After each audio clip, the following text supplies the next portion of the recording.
Bienvenidos a otro capítulo más de Operación Crimen. Hoy vamos a tratar un tema que estremeció al país hace ya casi 4 años, cuando en julio del año 2021, un grupo de 18 militares en uso de buen retiro fueron capturados por presuntamente quitarle la vida a quien en su momento era el presidente de Haití.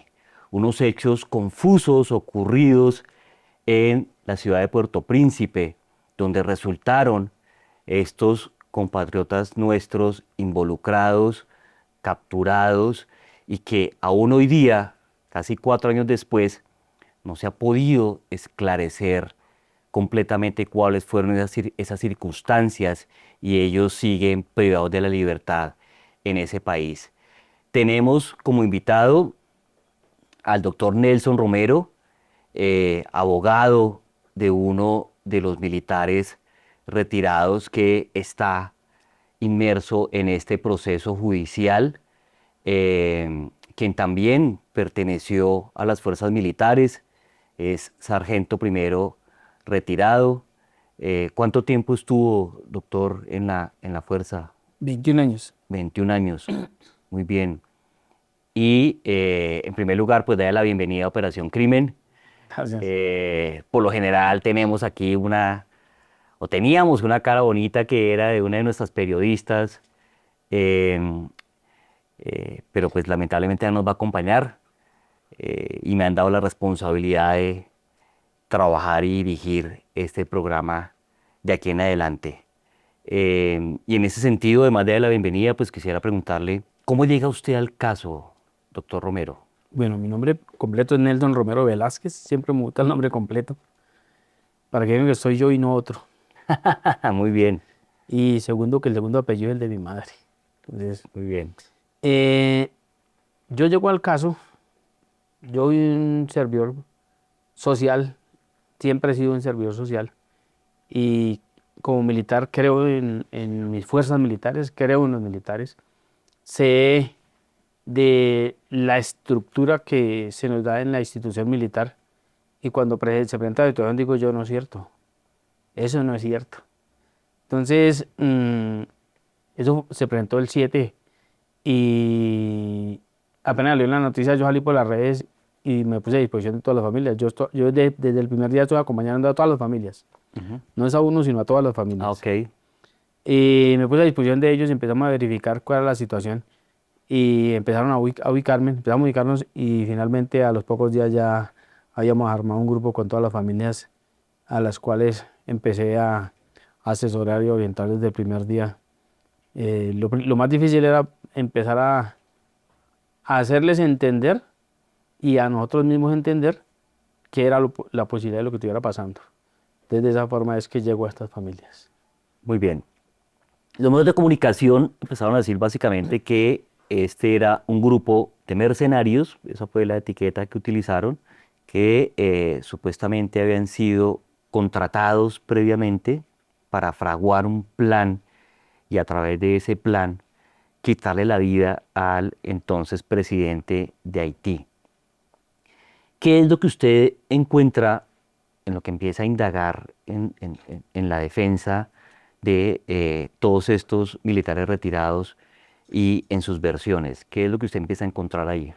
Pues lo primero que hay que aclarar es que la palabra mercenario está muy mal empleada en estos casos, porque es que la verdadera situación de un mercenario son aquellas estructuras militares que de un país van a otro a vender sus servicios como militares, como una estructura militar, incluso colocando sus armas y otros elementos apoyando a otras fuerzas externas, ¿cierto? En estos casos no es cierto porque son personas naturales, una por una, que fueron reclutando con el fin de apoyar a un trabajo de seguridad, de apoyo a las autoridades de Haití.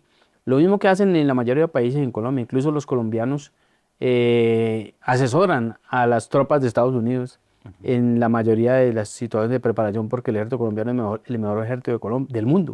Ujú. Entonces, bajo esas disposiciones, los invitan a hacer un trabajo, a contratarse para darle una estructura y apoyar a la policía de allá de Haití para asegurar a unos empresarios que iban a ir a invertir allá en Haití. Esa es la forma que los convocan a ellos. Ujú. Los convocan por medio de un grupo de WhatsApp, porque esto realmente en Colombia no es legal. Esa clase de contrataciones no es legal. No hay ninguna entidad colombiana que contrate legalmente eso. Entonces, la forma de contratarlo es que un militar activo o en retiro, los que estos ya son carteles conformados, los van captando persona a persona, así, el voz a voz. Estamos buscando personas de tales características. Entonces, como entre la mayoría de integrantes de la fuerza militar, pues nos conocemos, entonces, mire, yo creo que puede servir este, puede servir ese, entonces los van ubicando y los van metiendo a un grupo de WhatsApp para organizar. Necesitamos 20 militares para llegar a apoyarse la estructura de seguridad, en este caso en Haití, por ejemplo. Entonces van metiendo y van mirando a ver si esas estructuras de cada uno pueden servir. ¿Cuál es la importancia desde donde se tiene que empezar a mirar esta situación? Es que ellos no son cualquier militar. Ellos son fuerzas especiales y comandos, que son personas que son extremadamente bien entrenados y que para ir a cometer un crimen de eso, pues le da uno risa. Uno que es conocedor de las fuerzas militares dice, le da uno risa para que vayan a contratar a 21 militares para que vayan a matar a un presidente si uno solo pudo haberlo. Puede haber entrado, salido y no se han dado cuenta. Entonces, ¿para qué querían mentir? Entonces, no son mercenarios porque no, ni portaron armas, ni fueron a estructurar un ejército allá para apoyar al ejército, sino que fueron a apoyar unas operaciones de instrucción a la policía de allá, contratados por una empresa de Estados Unidos que al parecer estaba direccionada por la CIA y por la DEA. Esa fue y por eso fue que fueron con tranquilidad, porque los contrataba la DEA. Ujú. Y eso pasa en cualquier parte del mundo, hay militares contratados de esa forma. Bueno, usted ha dicho aquí algo bien interesante y quiero que precisamente quien nos ve y nos escucha lo comprendan de mejor manera, y es, ha sido una práctica común el hecho de que por la calidad de militares que nosotros tenemos, en especial en grupos tácticos, ¿sí? En mi época en el DAS, por ejemplo, tuve una relación cercana con la SAFEAU aquí en Bogotá y eran fuerzas especiales urbanas de un nivel y capacitación impresionante, Sí. capacitadas en los Estados Unidos, capacitadas en Europa, sí, capacitadas en Francia, que se volvían incluso también instructores, precisamente por esa gran cantidad de capacitación que recibían de gobiernos extranjeros y lo adecuaban sobre todo a nuestra problemática y a nuestro terreno. Y eso los hacía incluso más atractivos para que, por ejemplo, me consta varias personas que llegué a conocer, em, asesoraron durante un buen tiempo a México en temas de la lucha contra el narco cuando recién empezó toda esta guerra tan fuerte. Entonces empezó a volverse común, ¿sí?, contratar militares retirados colombianos para que presten seguridad en el Medio Oriente, para otras actividades relacionadas predominantemente con seguridad, que han tergiversado pronto el término de ser mercenario, ¿sí? Porque eso le hace pensar a uno como que este mercenario es como si fuera un asesino a sueldo, Sí. ¿sí? Que lleva, como usted dice, su propio armamento, sus equipos, tal vez su intención explícita de generar daño, quitarle la vida a alguien, algún objetivo de alto valor en otro país. Y en ese caso particular de los colombianos que fueron a Haití, sí tienes razón, a mí también me llama la atención que haya sido un grupo tan grande. ¿M?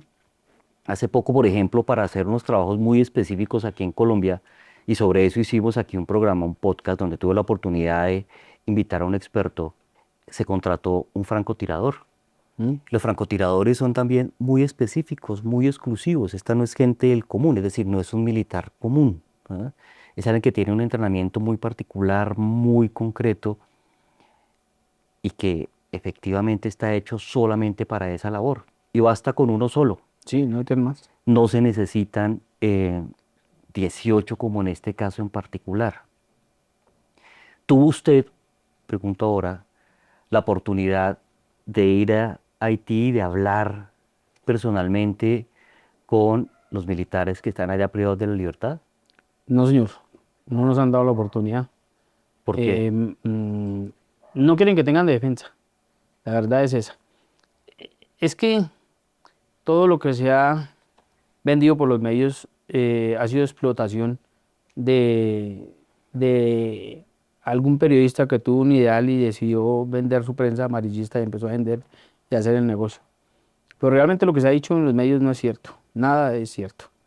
Em, Porque sería importante que se viera desde el punto objetivo real donde se manejan las cuestiones. Estos señores los contratan y los llevan a Haití. Son 21, no eran 18, eran 21. Y sino que asesinaron a 3. Ujú. Entonces llegan y de una vez ellos empiezan a andar con la policía de Haití, con las autoridades de Haití. Ellos van a la playa, van al comercio, hacen su vida normal. Entonces, si fueran a hacer un acto delictivo, pues no se dejarían Secreto, ver, ¿cierto? Estarían relegados a un mimetizados. sitio donde, y con la especialidad de ellos, es que no es posible que se viera de ninguna otra forma si quisieran hacer un asesinato.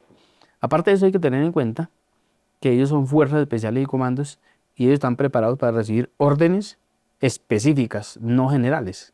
Entonces, si en este caso, por ejemplo, es que para tratar de darle un valor real a un operativo tan sencillo como ese, porque aunque era un presidente, era un operativo extremadamente sencillo para unas fuerzas especiales como las colombianas, es hacer una comparación de lo que hacen aquí en Colombia, que aquí en Colombia vamos a colocar un ejemplo que hoy los mandan a hacer un operativo contra Marcos Calarcá y les colocan un punto en la selva, que nuestras selvas son inhóspitas, Ujú. y estos grupos llegan 5 personas nomás o 3, entran al sitio, pasan 3, 4, 5 anillos de seguridad de las FARC, campos minados y demás, logran llegar al objetivo, al punto objetivo, ven la reunión de cabecillas, pero si no está el punto objetivo que le brindaron, la orden que le dieron, no hacen nada. Así haya uno de mayor valor. A ellos les dieron una sola misión específica y cumplen con esa misión específica.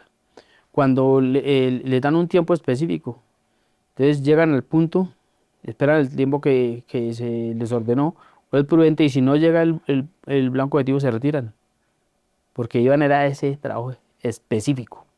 Esa clase de entrenamiento tienen ellos.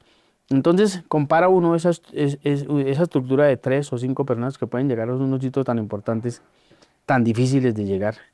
¿Cómo llevan 21 para llegarle a un presidente que es en la parte urbana y se muestran públicamente? O sea, no hay ningún punto de comparación desde ningún punto de vista. Ellos son francotiradores casi todos porque pues, las fuerzas especiales y comandos los obligan a tener clases de entrenamiento. Son especialistas en armas blancas, son especialistas de lucha personal. Es decir, tienen de toda la clase de entrenamientos. Entonces no se compadece la realidad de una estructura de ellos para un acto como eso, en principio, ¿cierto? Segundo, es que aquí en esto hay tantas inconsistencias que no necesita ser uno ni psicólogo, ni psiquiatra, ni abogado, ni nada. Solamente tienes que ser un ciudadano común y corriente de a pie Ujú. para darse cuenta que no pudieron ser los asesinos. Les voy a explicar por qué.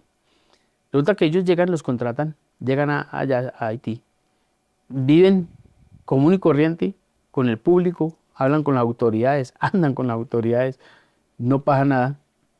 Pero cuando van a hacer el operativo, resulta que ellos no reciben la orden de ir a matar al presidente Jovenel Moïse. La orden que ellos reciben, o a lo que van ellos, es a acompañar a unos integrantes de la DEA que van a hacer un operativo de captura contra el presidente Jovenel Moïse por una orden de captura que hay. Ellos no van a un operativo ni a capturar, ni a dar de baja, ni nada. Ellos van de Acompañar. acompañamiento, que no es lo mismo. Claro. Entonces, como ellos van de acompañamiento, ¿qué es lo que van a hacer? A proteger a esas personas por si hay combate. Por si hay combate o si hay reacción violenta, entonces ellos van a protegerlos, a ayudar a la protección. Eso es a lo que la misión de ellos, no es otra. Entonces, ellos ingresan, ellos llegan allá y encuentran al frente 6 policías, al frente de la casa es de 2 alas, entonces tiene 2 salas, y encuentran al frente 6 policías, pero estos policías no ponen resistencia. O sea, ellos los pueden desarmar sin problema, no pasa nada, no lesionan a nadie, les quitan las armas, los dejan ahí. Entran a la casa, hay un video por los medios en el que un señor de la DEA con un altavoz dice, no vayan a intervenir que esto es un operativo de la DEA. Y, y entonces todo eso muestra la claridad de que era la DEA la que estaba haciendo el operativo. Dentro de la casa hay 4 policías más y los policías tampoco reaccionan. No hay nadie dispara, Ujú. no hay un disparo. Entonces dice uno, si los policías estaban protegiendo al presidente y había cosas anormales, pues tendría que haber Reacción. contienda, tenía que haber balacera, ¿sí? Pero no hubo nada de eso, indica que todo estaba organizado para que los de la DEA o presuntamente de la DEA entraran y no pasara nada, ¿cierto? Y entonces, desde ahí uno empieza a darse cuenta que todo estaba diseñado para hacer que los colombianos, como extranjeros en Haití, quedaran en el sitio y dieran la oportunidad de pensar que ellos eran los que lo habían asesinado. Ellos entran y cuando ellos ingresan, encuentran al presidente. Está muerto el presidente y la señora está tendida al lado de él. La señora no está muerta, que es otra cosa de película que uno dice, pues solamente se ve en las películas de zombies y de otras de esas, ¿no? Entonces, los colombianos, como no había que cumplir más con misión, porque la misión que tenían ya no había captura porque estaba muerto entonces, con los de la DEA decidieron salir. Eh, Dicen que los de la DEA cogen unas carpetas y les dicen a uno o dos colombianos que le ayuden a mover unas bolsas que tengan con unas carpetas. Y es que esa era la información que tenía yo en el Moise y fue por la que lo mataron. Entonces, ellos salen y no hay balacera ni nada. Entonces dice uno, pero por Dios, entonces si iban a matar a un presidente y hay seguridad del presidente y no pasa nada, Ujú. entonces algo ya no está funcionando. Sí, son cosas que cualquier ciudadano, como le digo, no tiene que ser especialista en nada, pero dice, si es que hay una autoridad, unos policías de seguridad, porque ya son policías, y no defienden a su presidente ni nada, entonces, ¿qué está pasando? ¿Sí? Entonces, ellos salen de allí y la policía los deja salir, no pasa ningún problema, no hay contienda, nada, ellos nunca accionan las armas. Y si uno mira desprevenidamente, yo todo lo explico en el sentido de que un ciudadano común y corriente que no tenga especialización en nada, mira y se da cuenta que las armas que llevaban los colombianos eran armas obsoletas, no eran armas de alto calibre ni de alta potencia, no, eran unas escopetas y unos changones. Entonces, Y esas se las proporcionan allá. las proporcionan allá de Eh, la policía de Haití, ujú. ¿sí? Con los que ellos llegan y se reúnen. Entonces hasta ahí no hay ninguna clase de contienda y entonces empieza a notarse uno que no es cierto el montaje que hicieron porque cómo no va a haber contienda si van a matar a un presidente, es que eso no le cabe en la cabeza a nadie. Eh, entonces ellos salen, los dejan salir y como a una cuadra ya les cierran el camino y no, pero nadie sabe qué hacer. Hasta ese momento hay 2 partes de la policía, unos que son los más malos que los otros y entonces los que estaban cerrando pues, están esperando ahora qué hacían. Sí, qué hacían porque no hubo balacera, no hubo reacción, no había nada, pero al parecer, según lo que se ha conocido en las investigaciones, tenían la orden, les dieron la orden de no dejar salir pasar a los colombianos, pero ellos no sabían por qué nos dejaban pasar. No, no, que no nos dejaran pasar, pero por qué no había una orden ni de capturarlos ni nada, sino que no nos dejaran pasar. Entonces no hay confrontación, en todo ese Ujú. momento no hay confrontación y dice uno, sigue uno haciéndole, hilando pequeño y dice, pero en todas estas situaciones, pues es la muerte de un presidente, no es un juego, no es cualquier cosa. No pasa nada, no hay fuego, no hay combate, no hay nadie que reaccione. Entonces resulta que era que no había coordinación, algo se les salió de las manos y no lograban coordinar qué era lo que tenían que hacer. Y, y entonces después se va avanzando el día, se va avanzando ya la noche y los dejan meterse a una residencia que estaba ahí desocupada. Y entonces todos dicen, "Bueno, tan raro que todas esas vainas ahí, precisamente esté desocupada, puedan entrar ahí, les dejan que se entren a resguardar allí. Y avanzada la noche, cambian, es como los turnos de acá de Colombia, por turnos. Entonces llega un escuadrón diferente, pero lo que hace es que llegan con armas de alto calibre y con .50 y .30, que son antitanques, empiezan a bombardear la casa donde están los colombianos. O sea, los querían matar a los colombianos, Ajá. para que no hubiera testigos de nada, los querían matar. En las imágenes están, la casa esa quedó como un queso, de esos de huequitos, así quedó la casa. Pero como ellos son fuerzas especiales, no se dejan matar. Ellos logran ubicar puntos neutros para el calor, para el frío, para el impacto, y no los matan. Pero ellos, no, ellos teniendo esas armas no reaccionan ni siquiera hacen un disparo, aunque le están disparando a ellos. Ellos siguen pensando, los colombianos siguen pensando que efectivamente hay una confusión, porque ellos no hicieron nada y por qué los van a matar, ¿cierto? Entonces ellos no reaccionan contra la policía, no, ellos nunca disparan, ninguno. Entonces, con esas son las armas que ellos tenían, si hubieran querido defender, habían acabado con esa tropa que tenían al frente. Así de fácil, es que el entrenamiento de ellos es supremamente alto. Entonces, se hace el ejercicio y ellos creen que ya mataron a los colombianos, porque los colombianos lo único que hacen es guardar silencio y buscar protección. Ujú. Y entonces van a entrar, se supone que a revisar los cuerpos, y cuando van a entrar, pues los colombianos les dicen que no van a disparar, que ellos se van a entregar, que necesitan aclarar y hacen llamar a las personas con las que se supone que están contactando de la policía, los comandantes de la policía con los que organizaron para ir a hacer el trabajo con la gente. Entonces, pues la autoridad ya se sorprende que no estén muertos.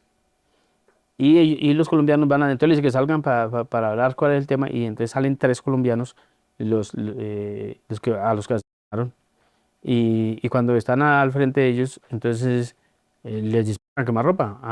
A uno prácticamente lo partieron por la mitad con una ametralladora, y al otro también con una granada. Quedó uno herido, y el herido alcanza a entrar y lo alcanzan a llevar a entrar los otros compañeros y vuelven a resguardarse adentro. Pero entonces ya saben que están vivos adentro. Entonces vuelven, se repliegan, la policía para el frente, pero aún así no saben. Entonces seguimos bombardeando, lo que hacemos no saben, pero ya los medios han mostrado que están vivos. No, ya no lo pueden matar. Resulta que no. Entonces ya no los pueden matar, tienen que capturarlos. Como a medianoche hacen otra vez el relevo por otra estructura, y esa estructura es la que entra a capturarlos. Los capturan. Solamente hay un soldado que es negro, el resto nuestros colombianos, que hasta en eso es que no me pueden decir que se mimetizan, porque como si los colombianos somos relativamente pequeños, relativamente delgados, blancos, nuestro lenguaje es español, que allá no hablan español. Entonces, desde ningún punto de vista podría decir que pudieran camuflar en alguna parte o algo, no tenían opción. Y entran y los capturan. Eh, y el que está herido le dan un tiro de gracia en la cabeza y lo matan. Esa es la forma en que se desarrolla la situación desde el momento del operativo para acá, ¿cierto? Pero es importante, yo siempre he dicho que a este trabajo, para hacer un trabajo más sustancial, más sustancioso desde la realidad humana, el análisis de un psiquiatra o un psicólogo forense puede mostrarnos las inconsistencias graves que se presentan acá, y que dicen, no, pues es que eso nunca puede presentar, por Dios.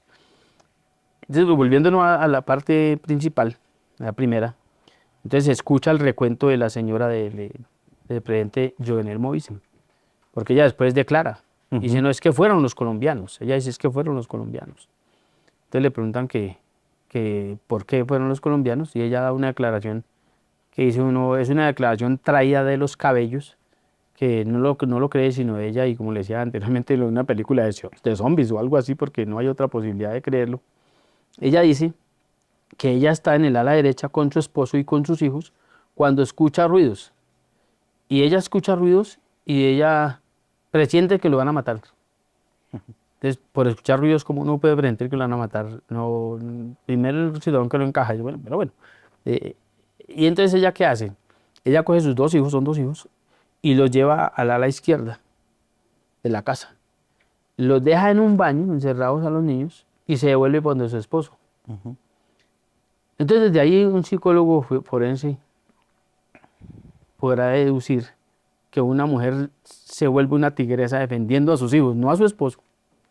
Entonces se quedaría con sus hijos y no dejaría a sus hijos allá a la deriva y venirse por su esposo, ¿cierto? Entonces desde ahí empieza uno a mirar que en el desarrollo del sentido humano normal de la señora, pues no está actuando como actúa una dama normal.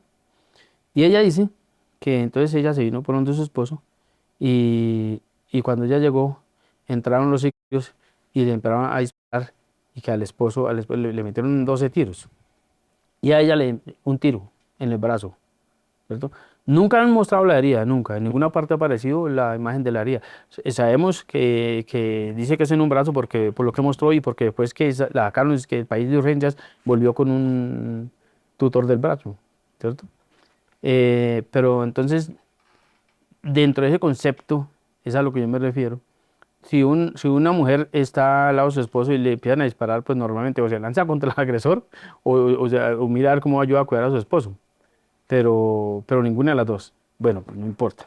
Pero no puede suceder que al esposo le dan 12 tiros y lo matan, y ella un tiro y ella se cae y se hace la muerta ahí al lado del esposo. No se queja ni nada, sino que se hace la muerta. Y que los sicarios creen que ella también está muerta. O sea, eso no pasa en ninguna parte. O sea, y los sicarios ¿qué sicarios? Eso no le ponga a usted, pues, y un sicario Bala fija. no se pone a esperar Es si su un negocio. tiro, sino Trabaja en eso. eso es lo que trabaja su Ajá, profesión. es su profesión. Entonces, un tiro, si le da un tiro y a otro tiro, le asegura si va a matar a las personas, ¿no?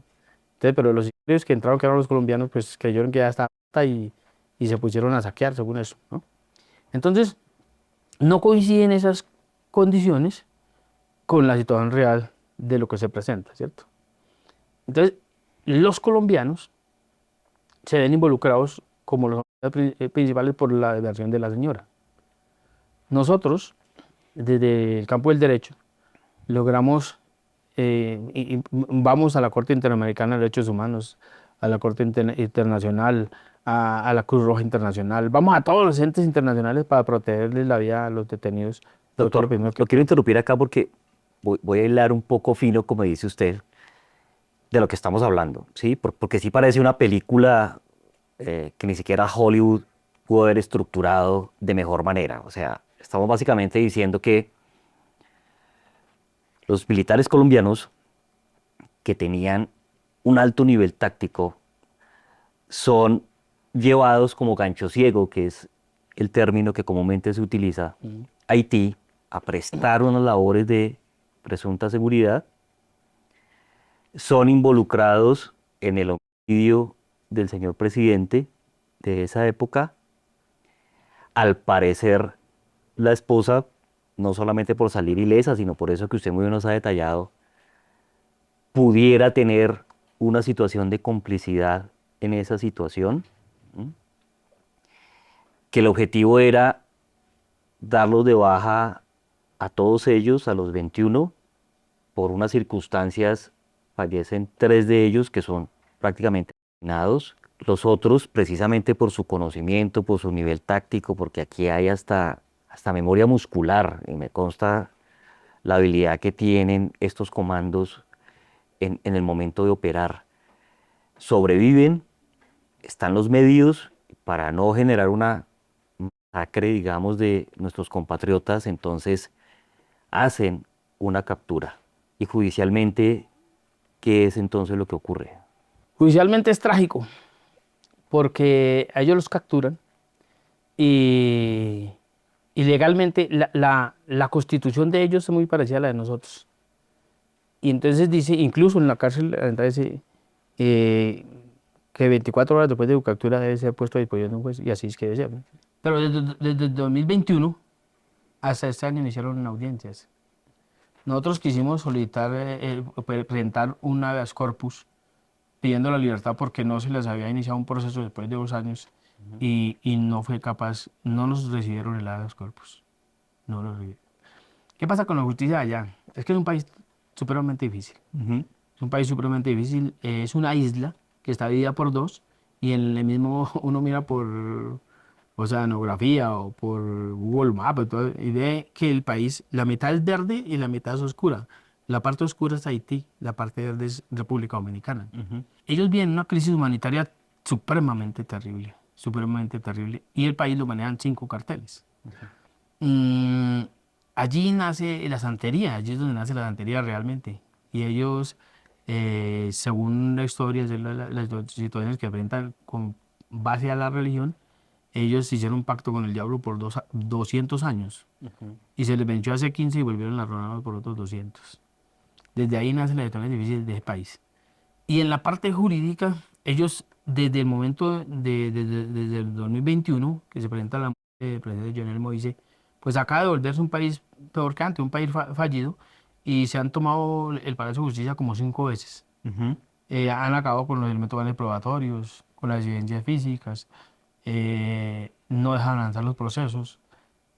Los jueces no son como acá, que son permanentes, sino son por cada año, los contratan por cada año. Entonces no, son temporales, por decirlo Ajá. así. No hay una justicia continuada. Permanente. Y como no hay una justicia permanente y continuada, entonces los procesos no se desarrollan en la forma debida. Lo de los colombianos no es que sea allá en Haití una cosa excepcionalísima, no. La justicia de ellos es así. Dicen ellos mismos allá los haitianos, si quiere morirse usted dentro de una cárcel, déjese robar, déjese coger robándose un pan. Y era que muere en una cárcel. Porque en la justicia no avanza, ¿cierto? Pero con respecto a los colombianos, que es un impacto mundial tan importante, pues deberían agilizar los procesos y mirar para verificar la efectividad de la justicia, demostrar que son culpables o no. Allí en Haití no había avanzado el proceso hasta el año pasado, que pues, nosotros siempre hemos estado insistiendo en los órganos internacionales Ajá. con el fin de presionar y pues por lo menos al principio logramos que protegiera la vida porque los querían asesinar, pero por lo menos están vivos, ¿cierto? Y jurídicamente ya ahorita se inició este año, en enero, este año en enero se iniciaban unas audiencias, pero resulta que en marzo, el 3 de marzo, asaltan todas las cárceles, las bandas delincuentes. Hay una banda que es la que manda allí y asaltan todas las cárceles y se vuelan casi todos los presos. Y de la cárcel más grande, que es donde están los colombianos, pues les abren la cárcel a todos y solamente en la cárcel quedan los colombianos más unos poquiticos haitianos que no se vuelan. Entonces los cabecillas de las bandas le dicen a los colombianos que pueden ir y dicen es que nosotros no tenemos que huir de la justicia porque nosotros no hemos hecho nada. Ajá. Y no se vuelan, no se vuelan. Todo eso demuestra la inocencia de ellos porque les dan toda la oportunidad para que se vayan. En un medio publicitario que no es de la mayor importancia en Haití, entrevistan al cabecilla de esa banda y dice que por qué no mataron a los colombianos y tenían la oportunidad de matarlos. Y él dice, no, es que ellos no son los asesinos. Ellos no son los asesinos. Ujú. Las mismas bandas que conocen todo lo que se Ajá. mueve dicen, ellos no son asesinos. A esto hay que conectarle la situación que es que Haití, al presidente Jovenel Moïse lo monta la presidencia una familia de las bandas narcotraficantes de allá. Entonces, al parecer, dicen que fue eso que lo mataron. Estaba armando carpetas, que era por lo que iban los de la DEA, Ujú. carpetas de los cabecillas de las otras bandas para negociarlos. Y lo echaron al agua y por eso lo mataron. Esa es la real razón de lo que más pesa, la hipótesis más grande que pesa ahorita, de acuerdo a lo que está investigando Estados Unidos. Ya no lo que está investigando Haití. ¿Por qué están investigando en Estados Unidos? Porque es que uno de nuestros soldados, que es negro, se fugó de Haití y se entregó a Estados Unidos. Y entonces empezó a decir la verdad, y mire, la verdad, en el otro es esta. Entonces, Estados Unidos se vio en la obligación de iniciar un proceso. ¿Por qué? Porque la empresa que los contrató es de Estados Unidos. Eh, y les iban a pagar con dólares. Entonces, Estados Unidos se hace respetar su nacionalidad, se hace respetar sus connacionales y sus símbolos y todo. Entonces, inician un proceso y durante el proceso se dan cuenta que efectivamente los colombianos no fueron los que asesinaron. En este momento, saben, ya se declaró jurídicamente que los colombianos no fueron los que asesinaron al presidente, pero entonces los tienen que tener detenidos por alguna razón. Entonces, ahorita le están metiendo participación en actos menores. ¿Sí? Y la participación en actos menores por haber estado ahí en el sitio, por una presunta o posible complicidad en la estructuración de la operación. Pero eso es solamente hipótesis, ¿no? Pero ya, Ajá. ya saben que no, los colombianos no fueron los que lo asesinaron. Eh, Y un juez eh, impartió la orden de captura contra la esposa de Jovenel Moise porque ya la tienen como sindicada de ser la autora intelectual. Y ya capturaron al primer ministro, ya capturaron a unos senadores. O sea, ya hay como unos 200 capturados de Haití y otras nacionalidades que están en Haití por ese objetivo. Doctor, en este momento entonces no hay ninguna imputación para los colombianos directa por el homicidio de el presidente de Haití. Ya no están imputados por homicidio. Ok. Ya ahorita están en la investigación imputándoles participación Ujú. en actos menores. ¿Sí? Es tan, es tan diciente las cosas que pasan que de pronto en los medios no aparecen y no tienen por qué aparecer porque no tienen la información. Sí, es claro. Claro. Aquí el gobierno colombiano ha tenido interés en mantener detenidos a nuestros colombianos y que no se produzca la libertad por las condiciones que ellos quieran internas. Pero el 3 de marzo asaltan las cárceles y sacan a todos los presos, ¿cierto? Los colombianos no quieren ir. Y el 7 de marzo, la persona encargada en Haití de la justicia expide sendas órdenes de libertad para los colombianos. Los dejaron en libertad. Ujú. La única condición era que un representante colombiano, que tiene que ser la cónsul, fuera a recogerlos. No quiso ir. Que porque el país estaba en mucho peligro y que ya no se iba a arriesgar. No quiso ir. Entonces los colombianos no están libres en Colombia hoy en día porque la cónsul no cumple con su Ujú. función el 7 de marzo de 2024. Ujú. 2025. Entonces, si les expidieron la orden es porque no hay elementos realmente que demuestran o sea, ya los elementos que hay saben que no fueron los asesinos. Ya todo el mundo sabe que no fueron los asesinos. Y entonces, con base a eso, nosotros le pedimos al consulado, precisamente aquí traigo un escrito que le hicimos a Luis Guillermo, a Luis Gilberto Murillo, y les pedimos que por favor que no engañen al pueblo y que no engañen a las familias y que no alimentan a las familias. Y entonces, dentro de esas circunstancias, nosotros le pedimos al canciller que por favor que dentro del boletín de Cancillería que ellos sacan cada 3 meses, creo, que entonces que le informen al país que ellos no son los asesinos. Ujú. La verdadera situación jurídica de Es ellos. correcto. Nosotros hablamos allá precisamente con el, con el ministro y les decimos, porque nos hacen los compromisos. Si quiere, yo le puedo dar este documento si le interesa para que lo tenga de soporte, que fue lo último que hablamos con el Un apoyo. canciller. Fue Ujú. lo último que hablamos con el canciller, porque allá en la Cancillería les dijeron a las familias que iban a coordinar un vuelo de apoyo para que fueran las familias a Haití a visitar, uno por familia a visitar a sus detenidos. Después dijeron que era que no había recursos, pues si no hay recursos no importa, nosotros buscamos los recursos, lo importante es que de aquí nos consigan los pasaportes para poder entrar allá a las familias. Entonces no hicieron nada, entonces a esa carta les dimos yo, pero entonces no engañen a las personas, Ajá. porque si nos están diciendo ustedes aquí en la Cancillería, que son la autoridad competente de que van a conseguir un permiso para que las familias entren a visitar con sus detenidos, y ahorita ustedes dicen que no, entonces ¿a qué jugamos? Díganos la verdad, no le inventan a la gente. Ya ustedes saben, señores, señor canciller, que nuestros colombianos no son los asesinos. Ustedes lo saben, es lo que estamos hablando aquí, y estábamos en una mesa redonda. Y bueno, entonces les pedimos que en el boletín de Cancillería le muestren al país que no es cierto lo que están diciendo, que lo pueden inculpar de lo que quieran, pero yo no. Entonces les decíamos nosotros, lo que pasa es que en esto hay que tener en cuenta lo siguiente. No importa que estén en la cárcel, pero si su honor de militares, de padres de familia, de esposos, de hijos, se logra desmanchar de ser homicida, es muy importante. Claro. Que no es lo mismo que yo diga mi padre está muy inocente en una cárcel o no, mi padre está en una cárcel por asesino. Ujú. Eso de pronto las personas que no tienen esa clase de dificultades no entienden, pero ese es el mayor Muy valor. diferente. Entonces le decíamos al canciller, ya sabemos aquí que ellos no son los asesinos. Pues bueno, entonces pedimos que Cancillería exponga la verdad al público y que le diga a los medios que lo que han escrito no es cierto. Doctor, y para concluir, jurídicamente, ¿cuál es la perspectiva? Es decir, ¿qué es lo que se espera que pase con estos exmilitares colombianos? Pues nosotros estamos esperando eh, tres posibilidades. La primera, pues nosotros le dijimos a Estados Unidos que si era posible que los pidieran extradición teniendo en cuenta que ellos ya abrieron un caso allá y ya tienen allá dos colombianos, ¿sí?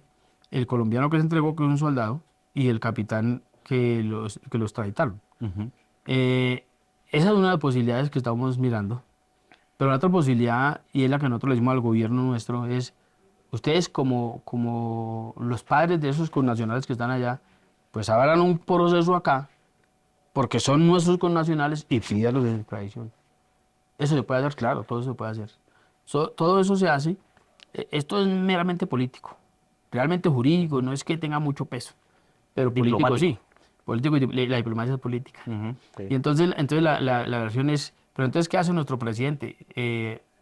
Comete un, claro que es que nuestro presidente, comete un yerro gravísimo en ir a Haití hace como 2 meses a decir que, a pedirles perdón, Les pido perdón porque aquí llegaron unos colombianos blancos a matar al presidente de Haití.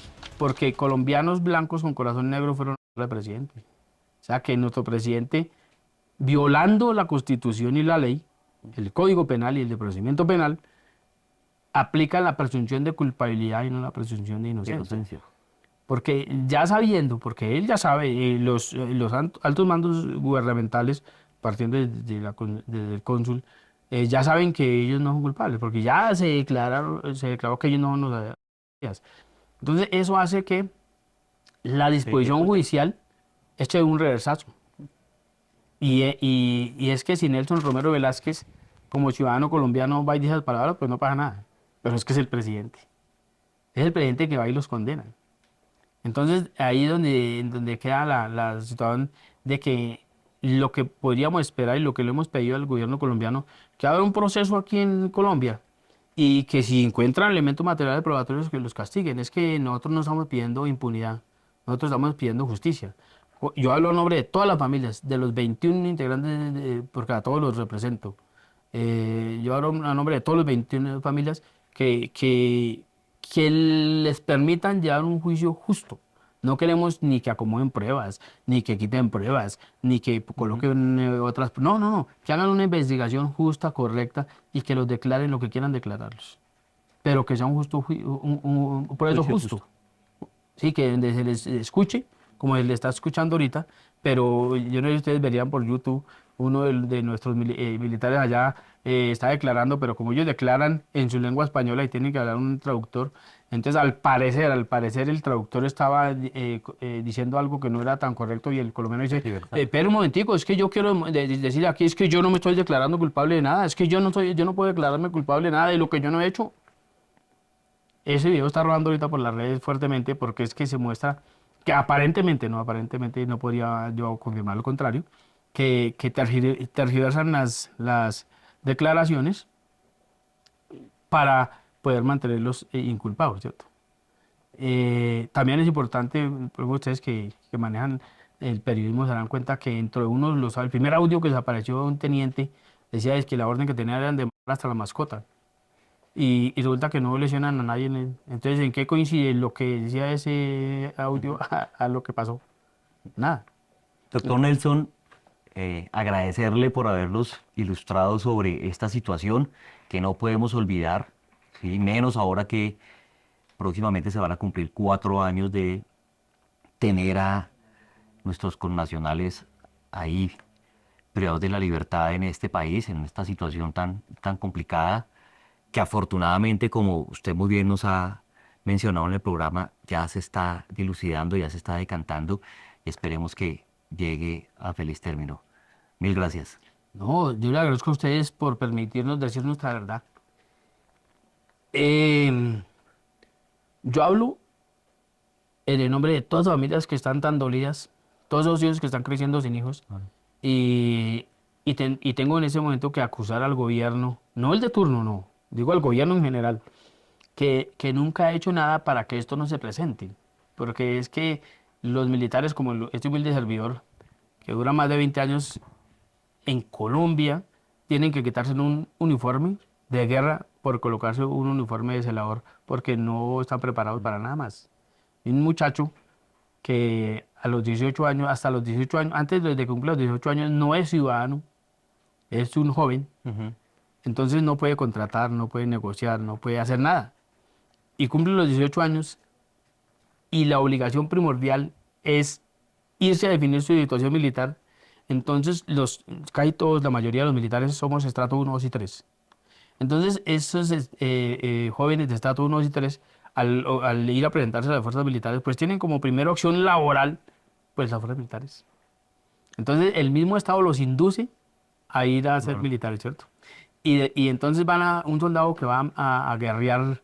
Yo no hablo de grados para que no digan que es que por los. No, no, un soldado que va a guerrear 20 años, si sale de las fuerzas militares 20 años, él mientras esté en las fuerzas militares tiene un salario, ¿no? Y pues vive con ese salario. Pero lo que la gente tampoco sabe y no tendría por qué saberlo, es que cuando sale el soldado pensionado le quitan casi el 50% de salario porque ya no le van a pagar prima. Entonces cae en un hueco económico bastante grave y el Estado nunca lo preparó para ser profesional en algo. Entonces, ¿qué tiene que hacer? Pues ir a hacerse labor o ir a trabajar con las armas donde lo inviten a trabajar con las armas, ¿cierto? Claro. Entonces, en este caso, lo que se ha vuelto en Colombia, no sé si les parezca en el programa, pero lo que se ha vuelto en Colombia, esto es un mercado, una trata de personas. Esto es una trata de personas. ¿Qué es lo que está pasando en México, en Ucrania, Ujú. en Haití? Porque llevan a la gente para unas condiciones y las dejan en otro. ¿Qué es lo grave que está pasando en México? En México lo están Sí. llevando y cuando entra les quitan los pasaportes y le ponen a trabajar con uno de los carteles. Ese es lo grave. Ujú. Entonces el gobierno no abre un espacio para preparar a sus militares y decirles, esperen, no se vayan de acá porque es que aquí tienen opción laboral. Hay que buscarle un espacio para poder curar ese problema algún día. Porque eso se seguirá presentando de siempre. Porque es que si yo, por ejemplo, me gano 3 millones de pesos durante 20 o 23 años y salgo y me empiezo a ganar un mínimo, pues la ruptura Claro, económica la para responder descompensación. por mi familia es grave. Tengo que hacer algo para poder sopesar la carga que tengo. Y a esa edad que no salen los hijos están entrando a la universidad. Mi nombre es Nelson Romero Velázquez, soy sargento primero del Ejército Nuevo en Retiro, abogado, acompañante y defensor de los soldados que están detenidos en Haití por el presunto homicidio del presidente Jovenel Moïse. Yo soy Belisario Balbuena y esto es Operación Crimen.